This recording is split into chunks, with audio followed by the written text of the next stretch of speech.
Co-Dependency on the Road. The bed was burning when I lay down on it. Robert Fulghum.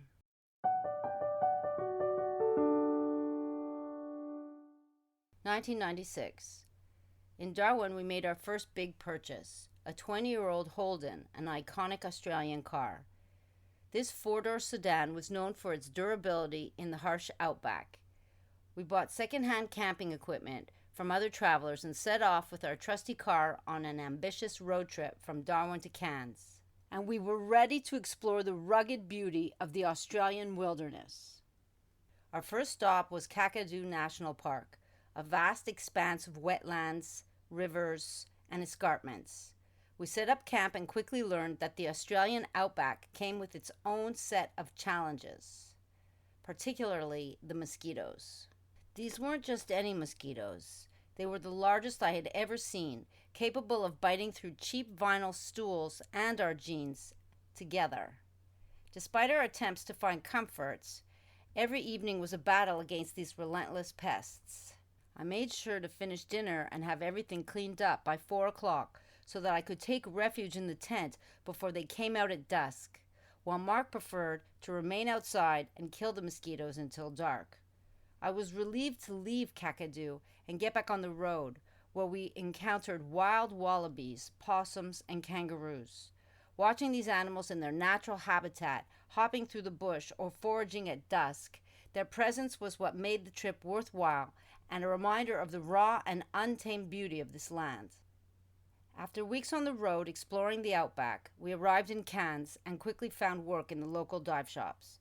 However, the job came with some pitfalls too. Teaching diving in Cairns was a far cry from the laid-back sessions in Boracay. Here, large groups of enthusiastic divers left us with limited training time, and even an 8-person group was considered small. The weight of ensuring everyone's safety in the open water became a constant burden. The dive center had us rush through the pool training to get them on the boat and into the water before I felt they were fully trained.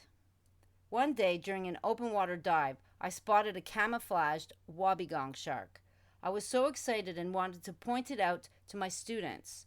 It took them a while to see it was a cool shark lying on a rock.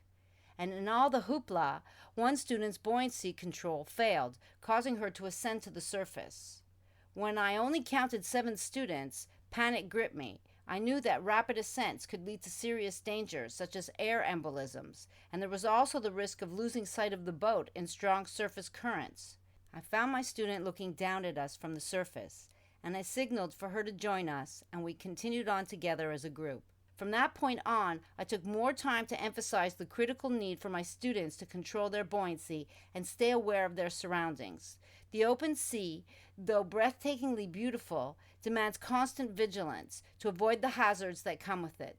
The diving season in Cairns drew to a close, and we knew it was time to follow the seasons and seek new opportunities elsewhere. We sold our reliable Holden car and headed back to Thailand to catch the next high season on Koh Phi Phi, an island in the Andaman Sea, renowned for its pristine marine life. Koh Phi Phi quickly became a place of discovery for me, offering unparalleled underwater experiences. Although I had trained as a PADI dive instructor in Koh Samui, where we dived in the Gulf of Thailand, I found the Andaman Sea's flourishing coral reefs and underwater diversity much more captivating. Teaching diving there allowed me to explore these rich ecosystems under the water, teeming with an array of marine creatures. My enthusiasm for sharing the wonders of the ocean with my students was boundless, but it also had its downsides. My energetic and often bossy demeanor began to clash with the dive shop's management, who preferred a more subdued approach. Eventually, this friction led to my being fired, while Mark, thanks to his calm and consistent manner, was kept on. At least Mark is still earning money for both of us, I reassured myself. With more free time, I turned my attention to honing my photography skills, using Mark's camera. This gave me a new creative outlet for capturing the beauty of Thailand from the hilltops above the island. Years of inner unrest left me struggling with chronic unhappiness, which in hindsight may have contributed to my getting fired, though I didn't realize it at the time. Despite this, I continually adapted, learned, and grew stronger through each upheaval, building resistance to get through the difficult times, seizing opportunities, and remaining committed to following my passions. A couple of months later, just as the diving season was coming to an end, my mother announced she was getting married. This prompted us to pack our bags and return to Montreal for the wedding. Back in Canada, my father gifted me his 20-year-old BMW. He said it had no resale value, and he couldn't seem to repair the mechanical quirks. We took it for a test drive through the Atlantic provinces of Canada and discovered it was the clutch that needed replacements. Once it was roadworthy again, Mark and I decided to take a long trip down to Mexico. Our relationship had become very transactional, focused on planning our route, finding camping spots, and navigating the roads. However, the underlying tension from our time in Malaysia and Indonesia began to resurface. I started to question whether bringing Mark back with me had been the right decision. After being unable to find work in Mexico, after 2 months, we continued our journey to Belize.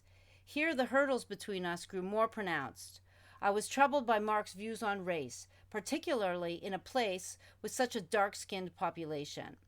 He doesn't like the locals, I worried silently. His derogatory comments unsettled me, and I didn't agree with his way of thinking. I began to feel trapped in a codependent relationship, drawn to the excitement of our extensive traveling, but afraid to face it alone. Despite the growing discomfort, I clung to the safety of our partnership, ignoring the inner voice that questioned why I was giving away my power to this man. Finding work in Belize was even more complicated than in Mexico, so we sold the BMW and took a short flight to Roatan, a picturesque island off the coast of Honduras. When we arrived at the small airport on Roatan, we bypassed the waiting taxi drivers and walked out to find a cheaper ride on the street. We squeezed into the car with our bags on our laps, and the taxi drove us through a winding road, surrounded by dense tropical jungle, until we reached the West End village, a sleepy, underdeveloped town with a handful of dive shops and restaurants that lined a dirt road. We rented a simple wooden house in the back of the village. The unstained wood gave me splinters, and the hot water contraption was a fire hazard, adding to its island vibe. Work came easily in one of the local dive shops, but to earn a decent income, we needed to hustle and draw in students from the streets. I knew that my ability to speak multiple languages would help me earn higher commissions, so I decided to relearn French and pick up Spanish simultaneously. The experience I'd gained in Australia with large student groups had honed my teaching abilities, making safety in open water my priority. I offered my prospective students additional training at no extra cost because I believed the quality of what I taught was more important than the money I earned. This often resulted in them choosing me as their instructor. Things were going well, but Mark's attitude toward the natives in Honduras was no better than it had been in Belize. "Hey, what's with you?" I asked him one day, unable to keep my frustration in check. "You've been complaining about the people since we got here. They're lazy. I can't stand it," he grumbled. His attitude bothered me deeply, and I couldn't seem to let it go. Our disagreements escalated, and we began to go to bed angry. It was another lesson for me about relationships. Good sex can hold a romance together for a while, but when it's the only thing going right, it just keeps you tied to unhappiness. 3 months after we arrived in Roatan, Mark returned to Switzerland. The day he was leaving, we said a sentimental goodbye on the terrace of our wood cabin.